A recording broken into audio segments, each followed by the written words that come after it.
ఒక వ్యక్తి ఫుల్గా తాగాడు, తలకెక్కింది మత్తు, పక్కనే డ్రైనేజ్ నల్లగా కాలువ పోతుంది అనుకోండి, అలా ఆ కాలు ఒడ్డున పడ్డాడు, తల వచ్చి ఆ డ్రైనేజ్లో పడింది, సగం నానుతుంది ఆ నల్లగా మురికిలో.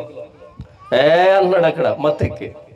అటుగా ఒక వ్యక్తి సాఫ్ట్వేర్ పోతున్నాడు అనుకో, ఏం బతుకురా ఇదే అన్నట్టు పోతాడు.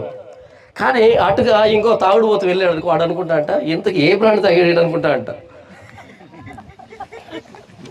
ఇప్పుడు తాగుడు అలవాటు లేనివాడు ఏమనుకుంటా అంట, ఇదేం బ్రతుకు ఇది అనుకుంటా అంట. కానీ తాగుడు పోతాడు అనుకుంటా అంట, ఏ బ్రాండ్ తాగాడో ఎంతమంది తెగిందంటే.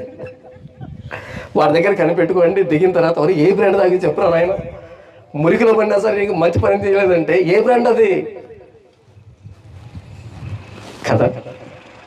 మనం వాళ్ళతో పాటు అదే పాపాలు బ్రతుకుతుంటే ఎదురింటోడికి పొరుగింటోడికి వచ్చిన సమస్య లేదు. మనం అది మానేస్తేనే సమస్య, ఎందుకంటే వాడు ఒక్కడే వెదవుతాడు. కాబట్టి అందరు తాగుడు పోతుల మధ్య డ్రైనేజీలు పడితే ఏంటి, ఇంకో దాంట్లో పడితే ఏంటి, వాళ్ళు ఏమనుకుంటారు, అబ్బా మంచి బ్రాండ్ సంపాదించాయి అనుకుంటారు వీళ్ళు. ఎందుకంటే ఎంత పడితే అంత గొప్పతనం అక్కడ. కానీ అందరూ సాఫ్ట్వేర్ ఉన్నారు అనుకో, వీడొక్కడు తాగాడు అనుకో, అందరూ కుక్క గంటే వస్తారు, ఏం బతుకురనేది. అది చాలా అసహ్యంగా ఉంటుంది. యేసు ప్రభువుని నమ్ముకుంటే మనతో ఈ ప్రపంచానికి వచ్చిన సమస్య అదే.